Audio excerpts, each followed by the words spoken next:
Bhojpuri actor और BJP सांसद रवि किशन की इस वक्त इंडस्ट्री में खूब वाहवाही हो रही है।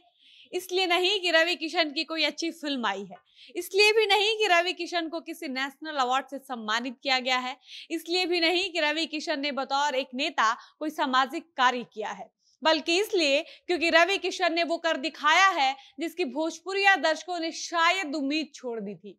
रवि किशन ने वो किया है जो उनको बड़े भाई होने के नाते करना चाहिए था। एक तरफ जहां रवि किशन को अपने जन्मदिन की अभी भी बधाई मिल रही है, लोग उनके जन्मदिन के मौके पर उनके लिए दुआएं कर रहे हैं, वहीं पवन सिंह और खेसारी लाल यादव के फैंस भी उनकी जमकर तारीफ कर रहे हैं।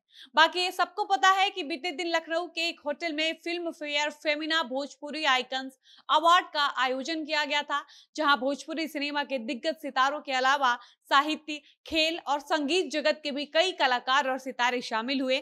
लखनऊ में भोजपुरी इंडस्ट्री का इस तरह का पहला आयोजन था जहां भोजपुरी इंडस्ट्री की दुनिया इतने विशाल मंच पर एक साथ नजर आई। इस मौके पर मनोज तिवारी, रवि किशन, मोनालिसा, विशाल सिंह, अभिनेत्री यामिनी सिंह, आकांक्षा पुरी, प्रदीप पांडे चिंटू, रितेश पांडे सहित भोजपुरी जगत के कई छोटे बड़े कलाकारों ने हिस्सा लिया।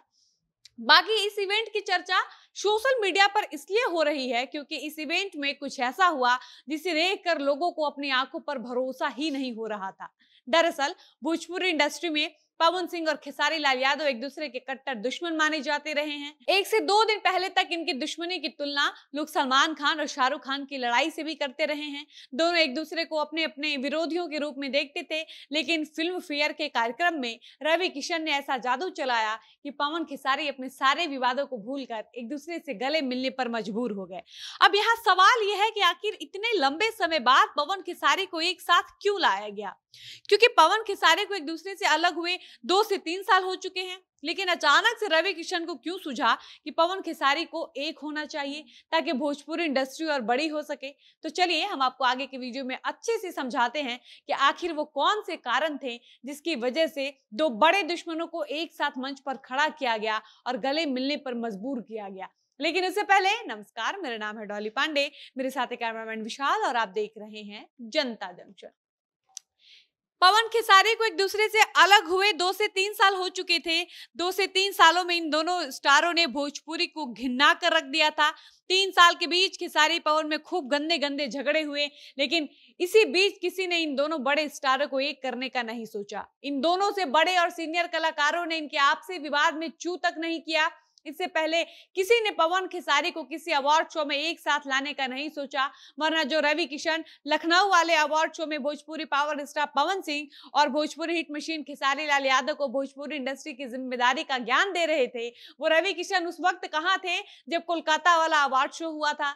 जो रवि किशन खेसारी पवन सिंह से भोजपुरी इंडस्ट्री में दोबारा विवाद न करने का प्रॉमिस ले रहे थे, जो अपने जन्मदिन का पवन खेसारी से तोहफा मांग रहे थे, वो रवि किशन उस वक्त कहां थे जब खेसारी लाल यादव ने पवन सिंह की मर्दानगी पर पहली बार टिप्पणी की थी।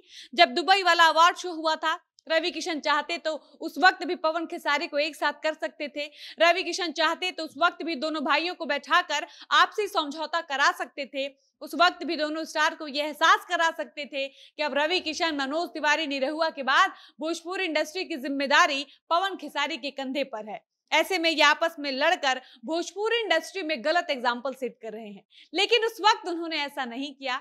अब 2 से 3 साल बाद रवि किशन ने पवन खेसारी को इसलिए भी एक साथ लाया क्योंकि पवन सिंह की चुनाव लड़ने की चर्चा जोर शोर से चल रही है, और अगर पवन सिंह को बीजेपी की ओर से टिकट मिल जाता है तो पवन खेसारी का अगर विवाद चलता रहा तो पवन सिंह को भारी नुकसान हो सकता था, क्योंकि ये सब जानते हैं कि खेसारी लाल यादव के जो भी फैंस हैं वो खेसारी के लिए पागल हैं, उनके कट्टर फैंस हैं। ऐसे में अगर पवन सिंह आरा से चुनाव लड़ते भी तो पवन सिंह को यादव जाति से तो बिल्कुल वोट नहीं मिलता, और ऐसे में पवन सिंह को यादव समाज से मिलने वाला सारा का सारा वोट कट जाता, जिससे पवन सिंह को बहुत ज्यादा नुकसान हो सकता था। इसलिए पवन सिंह को जिताने के लिए बबुआन अहिरान को एक करना बहुत जरूरी था, और बबुआन अहिरान को एक करने के लिए पहले पवन खेसारी को एक करना पड़ता, ताकि पवन सिंह को जब टिकट मिले और पवन जब आरा से चुनाव लड़े तो उनको यादव समाज की ओर से खूब समर्थन मिले, भर भर कर वोट मिले और खेसारी लाल यादव उनके प्रचार प्रसार के लिए जाएं ताकि पवन सिंह की जीत भारी मतों से हो सके। और ये तभी होगा जब पवन खेसारी एक होंगे। जब पवन खेसारी एक होंगे तो इनके फैंस एक होंगे, बबुआन अहिरान एक होगा। इसलिए आने वाले चुनाव को देखते हुए पवन खेसारी के बेहतर भविष्य के लिए एक षड्यंत्र रचा गया। चूंकि रवि किशन खुद बीजेपी के सांसद हैं, इसलिए कहीं ना कहीं वो पवन सिंह के लिए एक सॉफ्ट कॉर्नर रखते हैं। इसलिए उनके नेतृत्व में पवन खेसारी को एक मंच पर बुलाया गया। भोजपुरी इंडस्ट्री की जिम्मेदारी की आड़ में दोनों को एक किया गया, गले मिलने पर मजबूर किया गया, दोबारा विवाद न करने का झूठा वादा कराया गया और जनता को ये दिखाकर मूर्ख बनाया गया कि पवन खेसारी अपने आपसी विवाद को भूलकर एक हो गए हैं और अब इन दोनों में कभी कोई विवाद नहीं होगा। इधर पवन सिंह भी अभिनेता से नेता बनने के लालच में अपने स्वाभिमान को भूलकर खेसारी लाल यादव के लिए गाना गाते हैं और दिन रात खेसारी के मुंह से खुद के लिए गाली खाने वाले पवन छुटका कहकर खेसारी को सीने से लगाते हैं। बाकी हम उम्मीद करते हैं कि आपको बहुत अच्छे से समझ आ गया होगा कि 3 साल बाद आखिर अचानक से खेसारी पवन को किस मंशा से एक साथ किया गया है। बाकी आपको क्या लगता है, आप अपनी राय कमेंट बॉक्स में जरूर बताइएगा। फिलहाल इस वीडियो को यहीं पर समाप्त करते हैं और मिलते हैं ऐसे ही किसी नए वीडियो के साथ। तब तक मुझे इजाजत दीजिए। धन्यवाद।